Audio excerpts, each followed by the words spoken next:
चलो फिर अपन चालू कर लेते हैं, ठीक है। हाँ,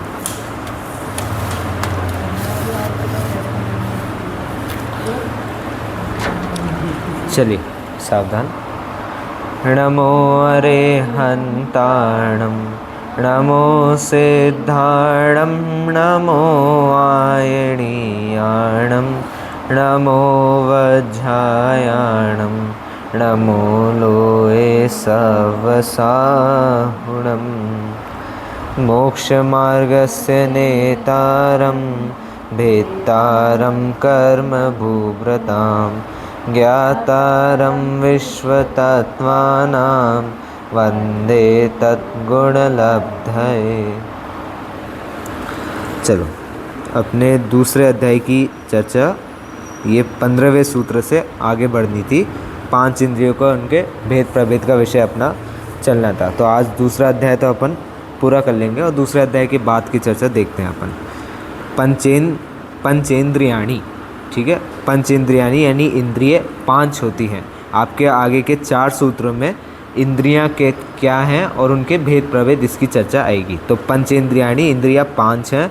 द्विविधानी, इंद्रियां 5 2 प्रकार की होती हैं, द्रव्येंद्रिय और भावेंद्रिय, ठीक है। अब द्रव्येंद्रिय का सबसे पहले, निवृत्त्योपकरणे द्रव्येंद्रियम। द्रव्येंद्रियां निर्वृत्ति और उपकरण रूप होती हैं। निवृत्ति मतलब ये नाम कर्म की रचना से जो इंद्रियां बन रही हैं, यानी आकार आपके इंद्रियों का, इसको द्रव्य इंद्रिय कहते हैं। और उपकार रूप यानी ये उपकरण रूप मतलब उपकरण को इंस्ट्रूमेंट टाइप, साधन टाइप कह सकते हैं। तो ये आँखों के जैसे ये आँख हैं, तो ये साधन हो गई ज्ञान के लिए। लेकिन भाव इंद्रिय, उनमें ज्ञान जो दिख रहा है तो भाव इंद्रिय है। लब्धि उपयोगो भावेंद्रियम, भावेंद्रियां लब्धि और उपयोग रूप होती हैं, यानी ज्ञान और उसके क्षयक्षम विशेष से जो ज्ञान हो रहा है आपको इंद्रियों के माध्यम से, वो इसमें आ जाता है भावेंद्रिय में। तो वो प्रकरण होता है ना कि जीव को ही ज्ञान होता है, पुद्गल को ज्ञान नहीं होता, वो इसी से उठता है। द्रव्य इंद्रिय से कुछ ज्ञान नहीं हो सकता, द्रव्य इंद्रिय में जब भाव इंद्रिय आती है तो ज्ञान होता है। तो आँख अकेले मात्र निकाल के रखने से कुछ ज्ञान नहीं होता, उसमें जब पीछे भाव इंद्रिय हो तब ज्ञान आता है, ठीक है। फिर आगे इंद्रिया और उनके विषय, ये क्या क्या हैं ये बताए हैं। स्पर्शन रस घ्राण चक्षु श्रोत्राणि। स्पर्शन रस यानी 5 इंद्रिय के नाम, स्पर्शन, रसना, घ्राण, चक्षु और श्रोत्र, ये 5 स्पर्श इंद्रियां होती हैं। स्पर्श, अब इनके विषय एक एक के, स्पर्श रस गंध वर्ण शब्द तदर्थः। स्पर्श रस गंध वर्ण, ये इनके अर्थ यानी इनके भाव यानी इनके विषय हैं। तो ये क्रम से इनके, स्पर्शन के स्पर्श हो गया, रसना का रस, घ्राण का गंध, चक्षु का वर्ण और श्रोत्र का शब्द। शब्द पुद्गल रूप जो होते हैं वो शब्द। श्रुतम मनेन्द्रियस्य, श्रुत मन का विषय है, जो भी शुद्ध ज्ञान रूप है वो मन का विषय है। वनस्पत्यानंताम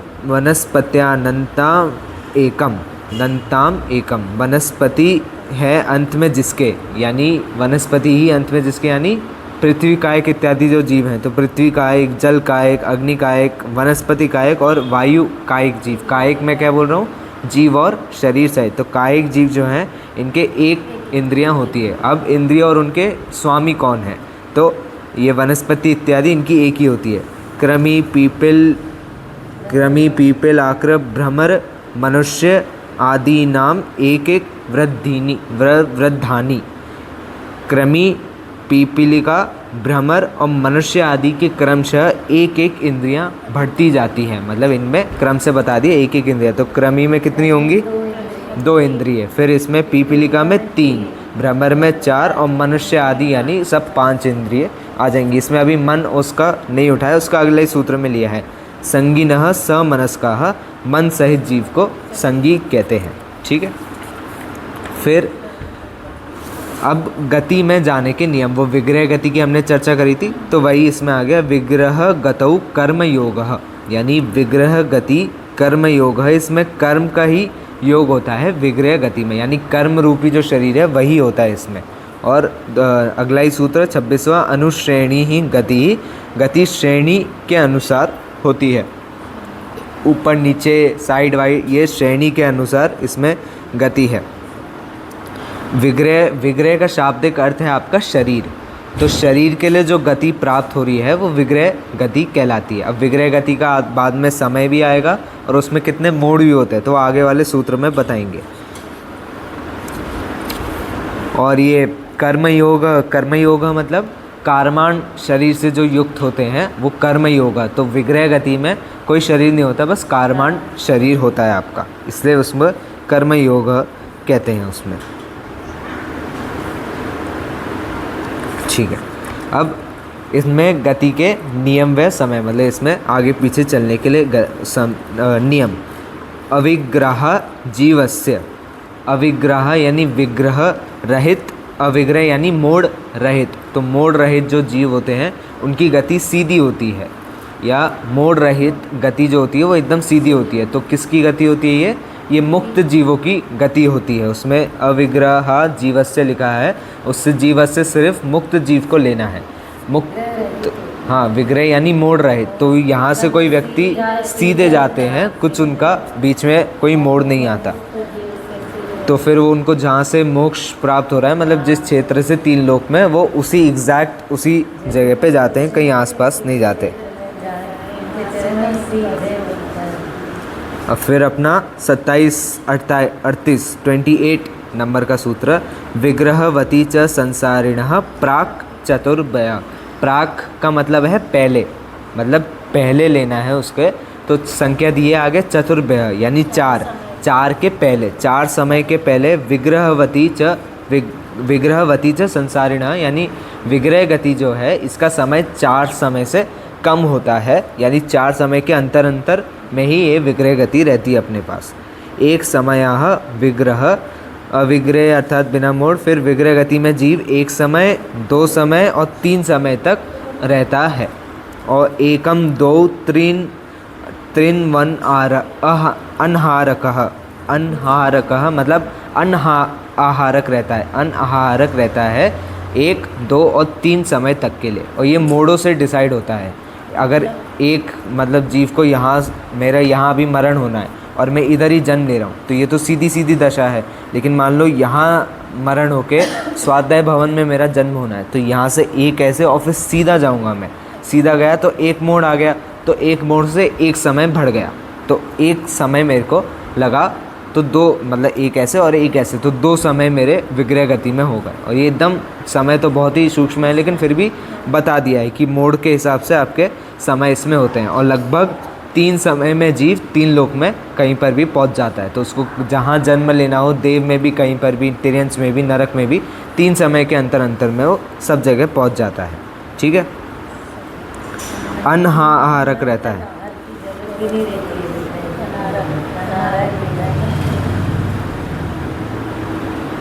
नहीं, एक सेकंड, अनाहारक मतलब पुद्गल को ग्रहण नहीं करता। हाँ, तो हाँ, आहार अर्थात पुद्गल, वो आहार नहीं, कर्मों को भी ग्रहण नहीं करता, कर्म रूपी पुद्गलों को भी ग्रहण नहीं करता, तो अनाहारक बन जाता है वो शरीर। ठीक है, 3 समय तक अनाहारक रहता है वो। कर्मण शरीर होता है जो विद्यमान ऑलरेडी कर्म है, वो तो रहते ही हैं अपने साथ, वो नए उसमें ग्रहण नहीं करता। 3 समय के लिए अनाहारक मतलब नए, हाँ, वो तो साथ में ही उसके साथ सारे ट्रांसफ़र ही होते हैं, उसमें कोई वो नहीं है नया आपसे।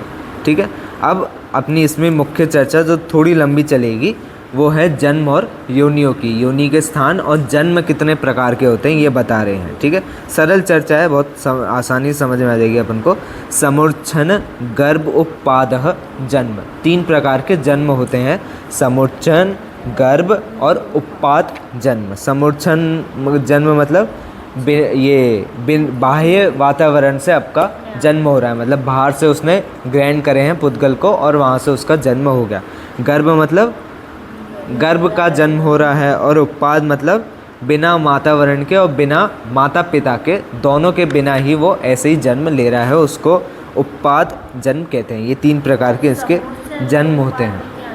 समूर्छन तो बाह्य उसको ग्रहण कर रहा है बिना माता पिता के, समूर्छन में ये भी है बिना माता पिता के, और बाह्य पुद्गल के चीज़ों को ग्रहण करके वो जन्म ले रहा है। और ये अपने समुच्चन में ये उत्पाद जो जन्म है इनमें बाह्य वातावरण को भी नहीं ले रहा है और माता पिता के बिना भी नहीं ले रहा है। एग्जाम्पल में देव और नारकी का दिया है, इनका इंस्टेंट जन्म हो जाता है, इनका कुछ वो माता पिता का कुछ संबंध नहीं, कुछ भी नहीं। समझन समुच्चन का आगे अभी आएगा, बाह्य वातावरण से जो हो जाते हैं उनका अभी आ जाएगा। नहीं, मच्छर समुच्चन में नहीं जाएंगे। मच्छर के लिए तो अंडे दिए जाते हैं तो वो अंडज में जाते हैं। मच्छर जो होते हैं उनके लिए गर्भ जन्म है क्योंकि वो अंडज में जाते हैं, मतलब वो अभी आगे चर्चा आएगी, उसको लेते हैं। चलो, सचित शीत संवृता सेतरा मिश्राश्चैक्षस्त उद्योन्नयः। उद्योन्नयः मतलब इसमें आपके सचित, शीत और संवृत ये तीन तो सामने ही दिख रहे हैं, ये तीन, और फिर इनके ही ऑपोजिट में लेना है। आप ले लोगे अचित, उष्ण, शीत का उष्ण, और संवृत का विवृत ले लोगे आप। ये तीन, ये 6 हो गए, और फिर इन तीन को भी मिला के मिक्स में तो 9 हो गए आपके।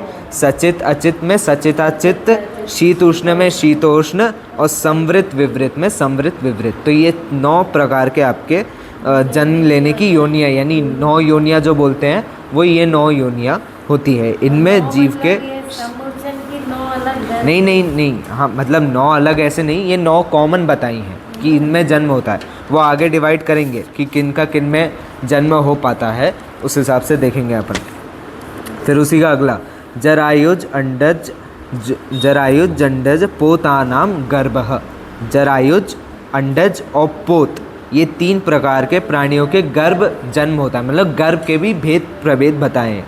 तो जरायुज मतलब आवरण हो जहाँ पर ऐसे जन्म जो आवरण सहित हो, तो वो जरायुज। अंडज मतलब किसी अंडे में उसका आवरण हो रहा हो, और पोत मतलब मिक्स, यानी उसके साथ आवरण और अंडे दोनों के साथ उसका नहीं, और दोनों के बिना, शायद से पोत में दोनों ही नहीं आते, दोनों के बिना उसका जन्म हो रहा है, उसको पोत कहते हैं। एक बार यहाँ लिखा है, मैंने मार्क तो करा था इसमें, हाँ।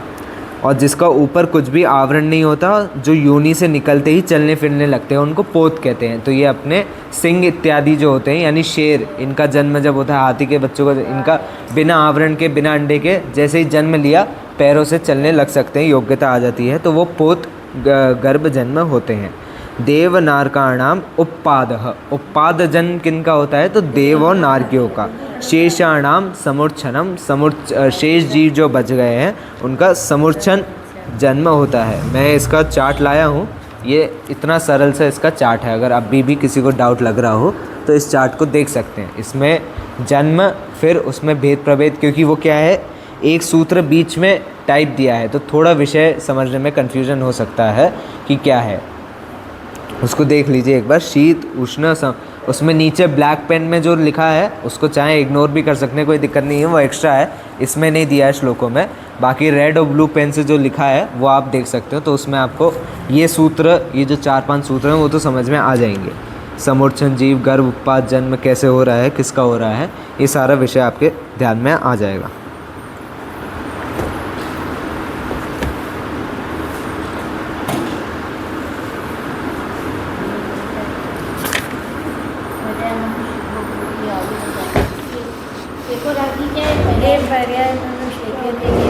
वो उसको अभी छोड़ दीजिए, अगर नहीं भी हो तो कोई दिक्कत नहीं है, आप बस वो मेन ऊपर जन्म वाला जो है उसको देख लीजिए।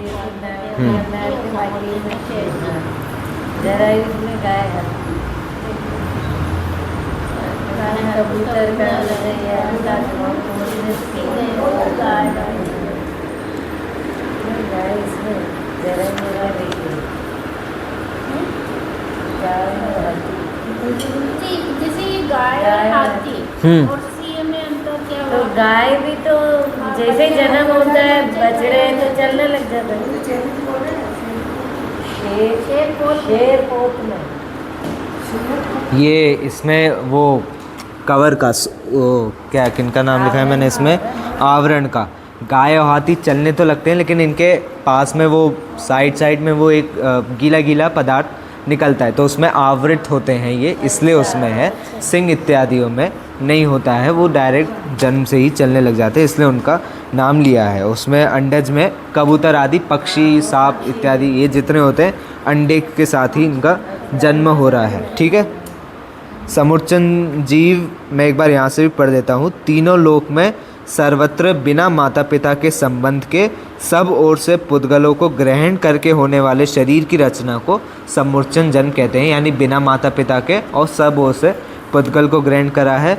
महिलाओं के गर्भाशय में माता पिता के रजवीर्य के मिलन से होने की शरीर को रचना को गर्भ जन्म कहते हैं, और देव और नारकियों के जन्म को उत्पाद जन्म कहते हैं, यानी बिना माता पिता और बिना भाई के उत्पाद जन्म इनका होता है, और इनका अंतर्मुहूर्त में शरीर की पूर्ति हो जाती है। मतलब मेरे हिसाब से शायद से एग्जैक्ट समय भी दे रखा है कब देव कितने मिनटों में चलने लगते हैं और कितनी देर में उनका हो जाता है, लेकिन अंतर्मुहूर्त में ये जन्म लेते ही चलना फिरना सारा ज्ञान इनको, सारी शक्ति इनको प्रकट हो जाती है, सारा इनका हो जाता है। ठीक है, सचित योनि इत्यादि मैं कराई नहीं, अभी मैं करा देता हूँ एक बार।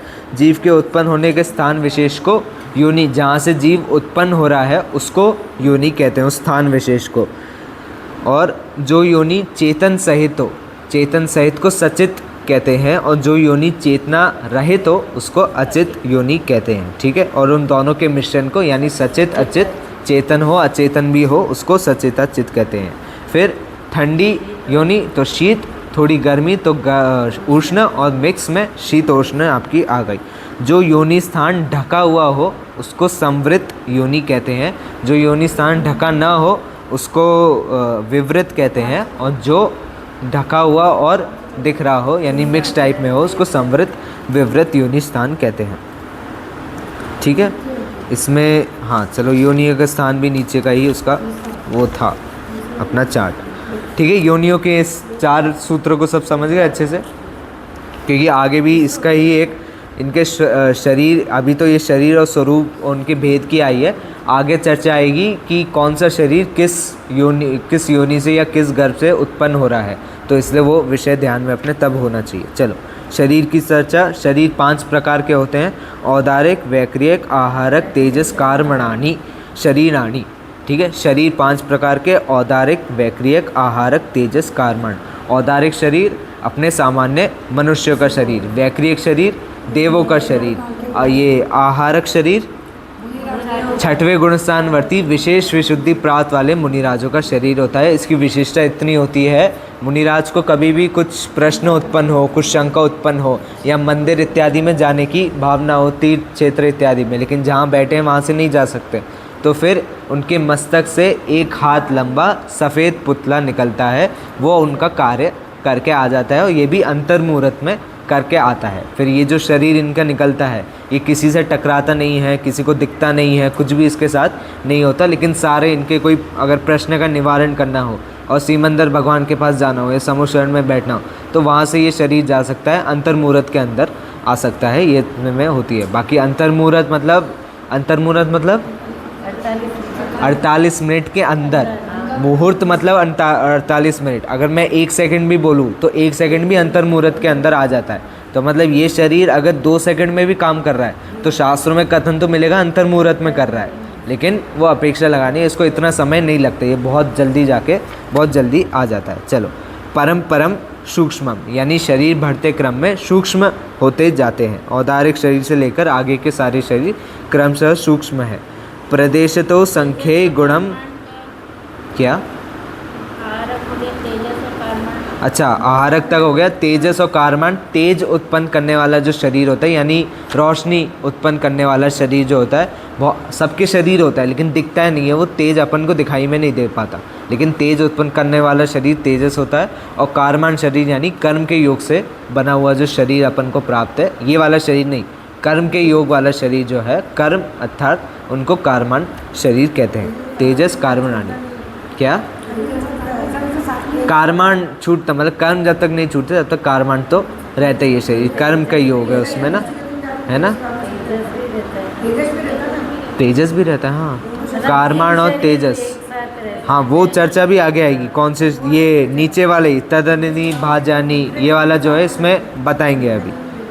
परम सूक्ष्मम यानी वो शरीर सूक्ष्म होते जाता है, तो आपको औदारिक शरीर तो दिखता है लेकिन तेजस और कार्मण शरीर नहीं दिखाई देता, तो वो सूक्ष्म होते जाता है, ये इसका उदाहरण है। हाँ, प्रदेशतो संख्ये गुणम प्राक तेजसात, यानी प्राक मतलब मैंने क्या बताया था, पहले, तो तेजस शरीर के पहले जो है, इनके प्रदेश की अपेक्षा तेजस से पहले के शरीर असंख्यात परमाणु वाले होते हैं, यानी असंख्यात गुणे परमाणु वाले होते हैं।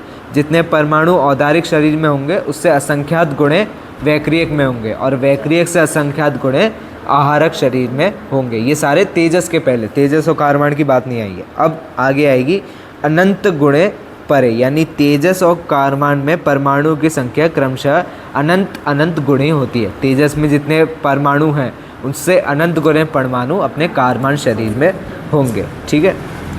अप्रतिघाते, तेजस और कारमान शरीर अप्रतिघात होता है या प्रतिघात रहित। अप्रतिघात यानी किसी से टकराता नहीं है, ये शरीर किसी भी चीज़ से टकरा नहीं सकता, ऐसा अप्रतिघात शरीर होता है। अनादि संबंधे च, संसारी जीवों के पास ये अनादि से इनका संबंध है, यानी तेजस और कारमान अनादि से इनके साथ रहते हैं। सर्वस्य, ये दोनों शरीर सभी संसारी जीवों को होते हैं। ठीक है। इनकी 3 विशेषण बता दी। पहले अप्रतिघात, किसी से नहीं टकराते, अनादि संबंध वाले हैं, और सर्वस्य सारे संसारी जीवों को है। ठीक है। तदादीनि भाज्यानि युगपदे एकस्मिन्ना चतुर्भ्यः, ऐसा सूत्र पहले भी आ चुका है। एक ऐसा ही एग्जैक्टली सूत्र पहले आ चुका है। कहाँ, कौन से अध्याय में आया है? पहले अध्याय में आया। पहले अध्याय में किस विषय वस्तु के हिसाब से आया है? एक समय में कितने ज्ञान हो सकते हैं। सूत्र कौन सा आया है? एकादिनी भाज्यानि युगपदे एकस्मिन्ना, एग्जैक्टली वही सूत्र है, बस इसमें एकादिनी लिखा है, इसमें तदादिनी लिखा है। एकादिनी भाज्यानि युगपदे एकस्मिन्ना चतुर्भ्यः, एक समय में एक जीव को 4 ज्ञान हो सकते हैं, 1 से लेकर 4 ज्ञान तक। और यहाँ तदादिनी भाज्यानि युगपदे एकस्मिन्ना, यानी तेजस और कारमान शरीर से लेकर एक जीव को एक समय में 4 शरीर हो सकते हैं। मतलब तेजस और कारमान तो रहेगा ही हमेशा। तेजस और कारमान के साथ या तो पहले औदारिक रहेगा, तो अपन मनुष्य को 3 शरीर हैं, औदारिक, तेजस और कारमान। देवों की कहें तो उनको वैक्रियक है, औदारिक नहीं है, तो तेजस, कारमान और वैक्रियक शरीर। और ये मुनिराजों को 4 शरीर हो सकते हैं, औदारिक, वैक्रियक, आहारक और तेजस। ये कारमान तेजस तो है ही, अपना औदारिक मनुष्य वाला भी और आहारक शरीर भी उनको हो सकता है। वैक्रियक के साथ आहारक शरीर नहीं होता है, ये दोनों साथ में नहीं होते, क्योंकि देव को संयम नहीं है, और जो आहारक शरीर है वो छठे गुणस्थानवर्ती मुनिराज को ही, भावलिंगी मुनिराज को ही होता है। ठीक है। अब प्रकरण आने वाला है आपके 45 नंबर के सूत्र से, किस जन्म में कौन सा शरीर जीव को प्राप्त होता है। गर्भ समूर्छन जन्माद्यम, गर्भ और समूर्छन कहाँ लिखा है? अच्छा हाँ, वो छूट गया उसे। निरूप्य भोग मंत्यम, कारमान नामक अंतिम शरीर उपभोग से रहित होता है। कारमान शरीर का उपभोग नहीं किया जा सकता, बाकी शरीर को तुरंत, मतलब बार बार पुनः पुनः भोगा जाता है। कारमान शरीर उपभोग वाला नहीं होता। ये ठीक है, ये अंतिम इसका शरीर की मेरे हिसाब से 44 नंबर की चर्चा थी इसमें। उपभोग का मैं आपको शाब्दिक इसमें बताऊं तो, इंद्रिय से शब्द वगैरह को ग्रहण करने की शक्ति जिसमें नहीं हो उसको उपभोग कहा है। यहाँ पर अपने इसमें भी आता है, कर्मों की, पुण्य पाप की या संयोगों की चर्चा में। जैसे पंखा है, पंखे को बार बार भोग रहा हूँ मैं, लेकिन रोटी खाई उसको एक बार ही भोग सकता हूँ वो, लेकिन ये उपभोग वो वाला नहीं है। इसमें शरीर यानी इंद्रियों से जो आप ज्ञान ग्रहण कर रहे हैं उसको, तो कारमान शरीर से आप सुन नहीं सकते, आप देख नहीं सकते, तो उसको उपभोग रहित बोला है। यानी कारमान शरीर सुन नहीं सकता, शब्दों को ग्रहण नहीं कर सकता, उस अर्थ में यहाँ उपभोग को लिया। निरुपभोग मानम, यानी उपभोग से रहित ये कारमान शरीर होता है। ठीक है। अब गर्भ समूर्छन जन्माद्यम, यानी गर्भ और समूर्छन जन्म में आदि का शरीर अर्थात औदारिक शरीर प्राप्त होता है गर्भ और समूर्छन में से। तो मतलब गर्भ और समूर्छन अर्थात मनुष्य और बाकी जो समूर्छन, इसमें अच्छा मैंने चार्ट बना रखा है, तो मैं वो सूत्र के बाद आपको बता, या आप ले ही लो, या तो एक साइड फ़ोटो ले लो और एक साइड बुक ले लो और देखते रहो। उसमें लिखा हुआ है कौन से टेबल के हिसाब से दे रखा है, तो फ़ोटो लेके आप देखते रहो किसको क्या शरीर प्राप्त हो सकता है। मैं यहाँ से सूत्र और अर्थ बोलते जाता हूँ तो आपको विषय वस्तु ध्यान में रहेगी।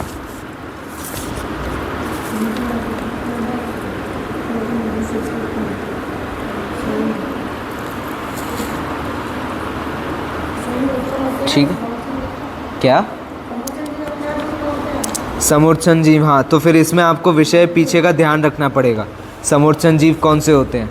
जो बाह्य वातावरण से है लेकिन बिना माता पिता के। गर्भ यानी गर्भ में उत्पन्न होने वाले, और उत्पाद यानी बिना बाह्य वातावरण और बिना माता पिता के तुरंत जो उत्पन्न हो रहे हैं अंतर्मुहूर्त में, जिनका शरीर बन रहा है, ऐसे होते हैं। अब चर्चा करेंगे। तो गर्भ और समूर्छन जन्म में आदि का शरीर अर्थात औदारिक शरीर प्राप्त होता है। तो गर्भ और समूर्छन में, गर्भ यानी मनुष्य इत्यादि, और समूर्छन में 1 से 4 इंद्रिय जो जीव हैं इनको औदारिक शरीर प्राप्त होता है। समूर्छन जीव में 5 इंद्रिय तो अपने समूर्छन जीव में कैसे आएंगे? बिना वातावरण नहीं, बिना माता पिता के तो पंच इंद्रिय जीव कहाँ उत्पन्न हो रहा है? हाँ हाँ, वो समूर्छन मनुष्य अलग होते हैं, उनका भी मैंने उसमें लिखा है, उसकी चर्चा अलग है। समूर्छन मनुष्य और गर्भज मनुष्य ये 2 अलग अलग मनुष्य भी होते हैं। सही बात है, उसमें चर्चा भी है।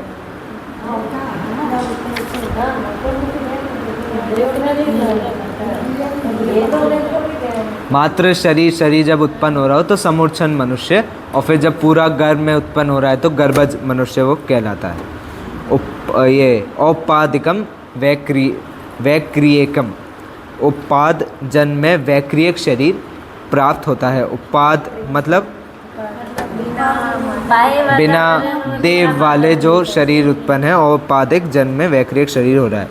फिर लब्धि प्रत्ययम च, वैक्रियक शरीर लब्धि निमित्तक भी होती है। लब्धि निमित्तक और ये तेजस शरीर भी लब्धि निमित्तक, दोनों को लब्धि निमित्तक यहाँ बोला गया है। मैं बता रहा हूँ लब्धि यहाँ कौन सी ली है, अपनी 9 लब्धियों वाली नहीं ली है। एक सेकेंड,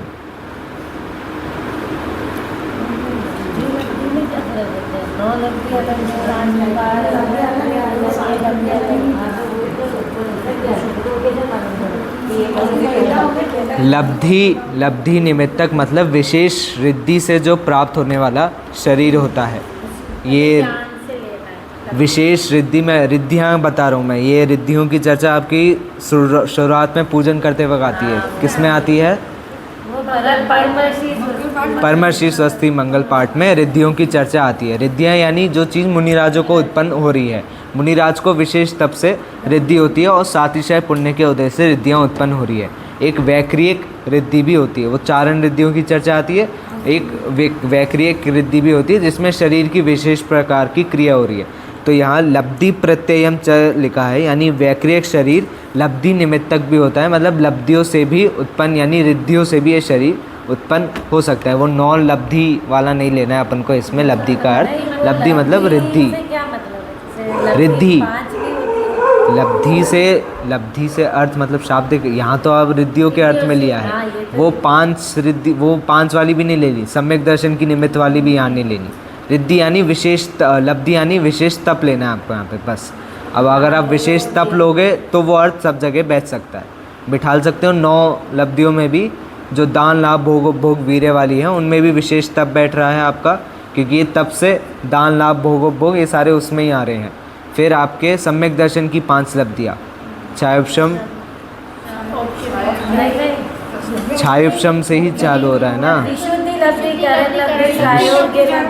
पहली लब्धि कौन सी है? छायोपशमिक लब्धि तो पहली है, तो सही तो बोल रहा हूँ मैं, मुझे और कंफ्यूज कर रहे हो।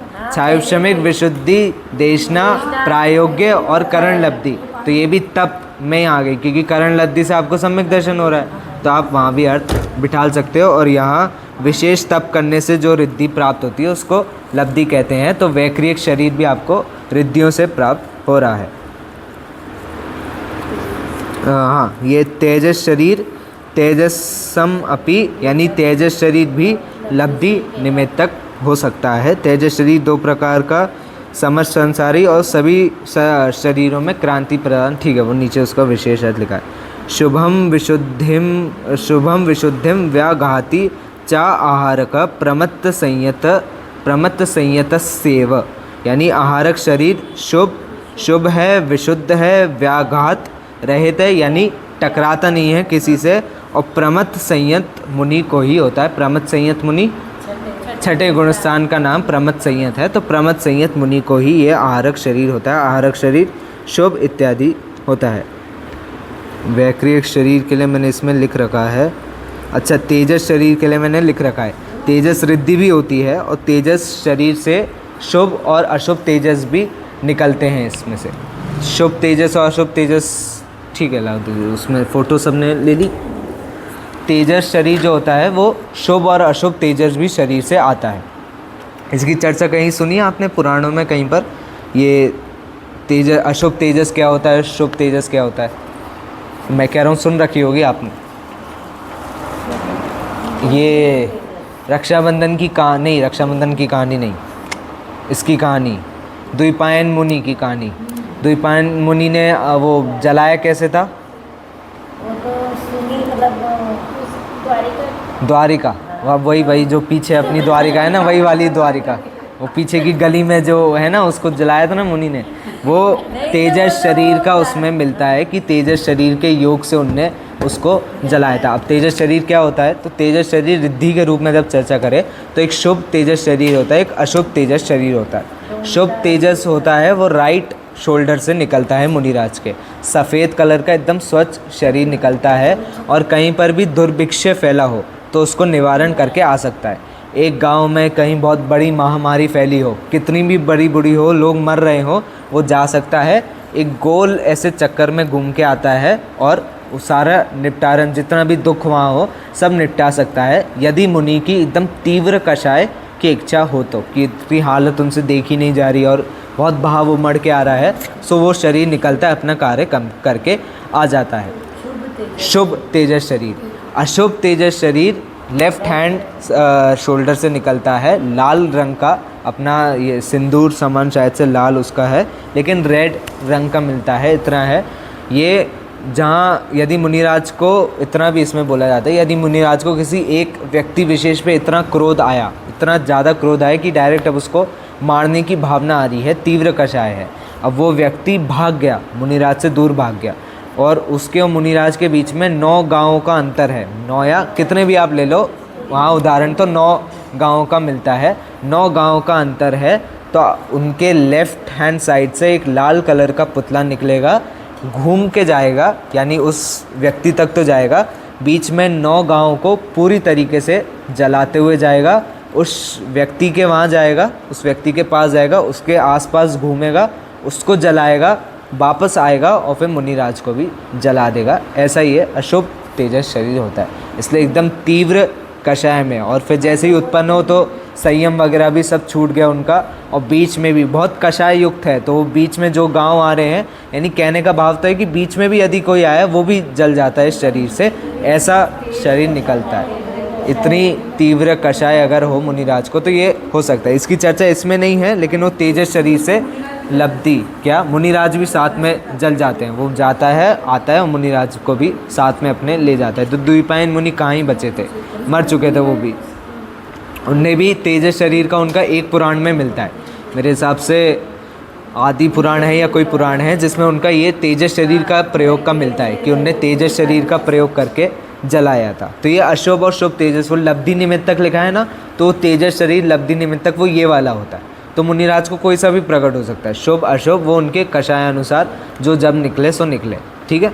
ये अपने इसकी लब्धि की रिद्धियों की चर्चा थी। रिद्धियों की चर्चा बहुत सुंदर है शास्त्र में, मतलब बहुत ज़्यादा अच्छी है कि क्या अगर कभी ऐसे लगे ना कि थोड़ा चमत्कार का मन हो रहा है, कुछ बहुत अध्यात्म पढ़ लिया है, कुछ पढ़ लिया, तो फिर आप रिद्धियों का अध्ययन कर सकते हैं। रिद्धियों की चर्चा अच्छी है, और रिद्धियों की एक किताब है। अब वैसे तो रिद्धि की चर्चा आपको धवला वगैरह में, तिलोई पंडित में, वो इतनी मोटी मोटी किताबें हैं तो फिर तो मुश्किल हो सकता है। लब्धि की रिद्धि की एक किताब है, अपने अरुण जी भाई साहब हैं, एक जयपुर में ही रहते हैं, शास्त्री कर रखी है स्मारक से, उनने एक किताब लिखी है 64 रिद्धियों पे, बहुत अच्छी उसकी रिद्धि की उनने एक एक चर्चा कर रखी थी। अरुण जी उसमें 64 रिद्धियाँ, हाँ, तो 64 रिद्धि उसमें भी वर्णित हैं, और जो उसमें ये कितनी 64 रिद्धियाँ जो होती हैं उसका किताब में बहुत भी अच्छे से वर्णन दे रखा है, तो उसका भी अध्ययन अपन कर सकते हैं, सही रहेगा। चलो, उक्त जीवों में लिंग विधान 46 और 47 औपाधिक वैक्रियकम और लब्धि प्रत्ययम च। वैक्रिक शरीर उत्पाद जन्म से पैदा होता है, उत्पाद जन्म में वैक्रियक शरीर प्राप्त होता है। और फिर उसी में ऐसे 47 में ऐसा लिखा है कि तथा लब्धि से भी पैदा होता है, मतलब वही लब्धि प्रत्ययम च, लब्धि से भी हो सकता है, वैक्रियक शरीर लब्धि निमित्तक भी हो सकता है। हाँ, वो च मतलब और, तो लब्धि निमित्तक भी हो सकता है, उसमें ज़रूरी नहीं है, मतलब उत्पन्न जन से भी हो रहा है और लब्धि निमित्तक भी हो सकता है, ठीक है। अब उक्त जीवों में लिंग विधान, मतलब उक्त जीव कौन से, जो अभी ये 4 प्रकार के जीवों की चर्चा आ रही है, उनमें लिंग का निर्धारण कैसे होता है। नारक समूर्छनो नपुंसकानी, इसमें मैंने नीचे वेद वाला वो प्रकरण बना रखा है। नारक समूर्छिनो नपुंसकानी, यानी नारकी और समूर्छन जीव जो होते हैं ये नपुंसक कहलाते हैं, मतलब नारकी हमेशा नपुंसक जन्म लेते हैं। न देवः, देव नपुंसक लिंग वाले नहीं होते, मतलब देव स्त्री और पुरुष के वेद में हो सकते लेकिन नपुंसक नहीं होते। शेष स्त्री वेदाः, यानी इन इतना विशेष नारकी, देव तथा समूर्छन जीवों के सिवा शेष जीव अर्थात गर्भज, तिर्यंच और मनुष्य तीनों वेद वाले हो सकते हैं। मतलब नारकी को छोड़ दिया, देव को छोड़ दिया, समूर्छन जीवों को छोड़ दिया, और इनके सिवाय जो शेष जीव होते हैं वो गर्भज, तिर्यंच जो होते हैं वो मनुष्य तीनों वेद वाले होते हैं। अब इस चार्ट को देखोगे तो इस चार्ट में बहुत कुछ लिखा है मैंने, तो आप, मैं उसको अगर एक बार समझाऊं तो आप देख लो, चार्ट एक बार देख सकते हैं सब। वेद नारकी, नारकी से नपुंसक यानी सिर्फ नपुंसक वेद है। फिर देव, देव में पुरुष और स्त्री, इतना ही विभाजन है। फिर मनुष्य में आते हैं, ये तत्वा सूत्र में नहीं दी है लेकिन अन्य इसमें विशेष मिल सकता है आपको। मनुष्य में 2 प्रकार के मनुष्य होते हैं क्षेत्र के अनुसार, तो कर्म भूमि में और भोग भूमि में। भोग भूमि कौन सी होती है, पहले से तीसरा काल का जो वो होता है समय, उसमें भोग भूमि कहलाती है वो, जिसमें सिर्फ भोगों को भोगा जाता है, कर्म मतलब काम कुछ भी नहीं होता। और चौथे से लेकर 6वें वाली जो भूमि होती है उसको कर्म भूमि कहते हैं। यहाँ व्यक्ति को कर्म करने पड़ते हैं अपने फल के लिए, भोग भूमि में कर्म नहीं करने पड़ते। कर्म भूमि में भी 2 प्रकार के जीव उत्पन्न हो रहे हैं, गर्भज और समूर्छन। गर्भज तो तीनों वेद वाले हैं, और समूर्छन के लिए क्या लिखा था कि नपुंसक होते हैं, तो समूर्छन सिर्फ नपुंसक है। भोग भूमि में सिर्फ स्त्री और पुरुष उत्पन्न होते हैं, नपुंसक उत्पन्न नहीं होते। तिर्यंच में पंचेंद्रिय और एक इंद्रिय का विभाजन किया है। 5 इंद्रिय तो कर्म भूमि और भोग भूमि का फिर विभाजन है। कर्म भूमि में गर्भज और समूर्छन का विभाजन है। गर्भज में फिर से 3 वेद आ गए, समूर्छन में सिर्फ नपुंसक, और भोग भूमि में फिर से स्त्री और पुरुष वेद, और एक इंद्रिय में सिर्फ नपुंसक वेद वाले जीव उत्पन्न होते हैं, ठीक है। ये वेदों का जीवों में विभाजन था इसलिए दे रखा है। अच्छा, वो चर्चा भी उसकी अच्छी आती है। भोग भूमि के जीवों की चर्चा विशेष तो आपकी हरिवंश पुराण में 63 सलाका पुरुषों की है, तो उसमें भी आ सकती है, मिल सकती है। भोग भूमि में माता पिता और पुत्र का उत्पन्न कैसे होते हैं, माता पिता तो होते हैं लेकिन जिस समय पुत्र हुआ उस समय माता पिता भी मर जाते हैं। तो फिर ये जैसे ही चौथा काल आया था वैसे ही भोग भूमि वाले जीव माता पिता थे, पुत्र तो उत्पन्न हुआ लेकिन मरना बंद कर दिया। तो जैसे ही मरना बंद कर दिया, पुत्र को देख के डर लग गया कि अब ये कौन है, क्योंकि देखा नहीं है कभी किसी ने। तो फिर वहाँ 63 सलाका पुरुष से ये आपके तीर्थंकर, और फिर बीच में जो वो आते हैं आपके कुलकर जो आते हैं, ये इन्हीं कारणों से आते हैं। क्यों आते हैं, ये जीवों को क्रमशः बताते रहते हैं। भाई ज्योतिष तो अपने अच्छा, ज्योतिष वाले तो शायद सबसे पहले ही थे या दूसरे नंबर के जो ये थे, उनने ज्योतिष के बारे में बताया था। और भी होता है, जैसे ये वृक्ष कम होने लग जाते हैं, कल्प वृक्ष कम होने लग जाते हैं, तो कल्प वृक्ष कम होते होते लोगों को पता नहीं रहता क्या करना है, तो फिर वो क्रमशः बताते हैं कि अभी चौथा काल चालू हो रहा है, और ऐसी उसकी अच्छी चर्चा मिलती है, उसको भी अपन देख सकते हैं। हरिवंश पुराण या 63 सलाका पुरुष, ये बड़े दादा की पुस्तक है, उससे भी आ सकता है। चलो, आयु का अपकर्षण यानी आयु की चर्चा आप करी है। इसमें लास्ट ही है ना अपने सूत्र, लास्ट सूत्र है इसका। औपाधिक चरमोत्तम देह संख्येय वर्षायुष नपवत्यायुषः, यानी औपाधिक जन्म वाले देव और नार की चरम उत्तम देह, यानी पहले तो उसमें शरीर के नाम दे दिए, और औपाधिक चरम उत्तम देह वाले और परम उत्तम देह। औपाधिक जन्म वाले देव और नारकी होते हैं, मतलब इनका शरीर औपाधिक होता है। चरम उत्तम देह अर्थात उसी भव से मोक्ष जाने वाले जो जीव होते हैं, इनका चरम उत्तम देह होता है। और उत्तम सहनन वाले और असंख्यात वर्ष की आयु वाले भोग भूमिया जीव होते हैं, इनका शरीर भी वैसे होता है। इनकी भुज्यमान आयु का अपकर्षण नहीं होता, यानी अपकर्षण बढ़ता गिरता नहीं है, आयु का नहीं होता। शेष जीवों की भुज्यमान आयु कर्म की अपकर्षण हो सकता है। भुज्यमान आयु मतलब वर्तमान आयु नहीं, आपकी अगले भव की आयु का ऊपर नीचे होवाना। वर्तमान आयु तो निश्चित है, आप उसको कम ज़्यादा नहीं कर सकते, लेकिन कदाचित कर्मों के उदय से या कर्म के ही संयोग से आप अपने अगले जो गति की आयु है उसको या तो बढ़ा सकते हैं या कम कर सकते हैं, तो उसको बुद्धिमान आयु और बद्यमान आयु कहते हैं। अब जिनको तद्भव मोक्ष जाना है यानी चरम उत्तम देह, तो उनका आयु का तो अपकर्षण हो नहीं सकता, तो तद्भव मोक्षगामी चरम उत्तम देह वाले और उत्तम सहनन वाले और असंख्यात वर्ष की आयु वाले भोग भूमिया जीव होते हैं, इनके भी आयु का फेरफार नहीं हो पाता। इनका बुद्धिमान आयु का अपकर्षण नहीं हो पाता, यानी आयु आने वाली है उसका अपकर्षण नहीं हो पाता। ठीक है, यह आपका दूसरा क्या, लास्ट में जैसे लास्ट अनपवर्त्य आयु वाले होते हैं। ये क्या है इसका? कहाँ लिखा है? ये 53 वाले।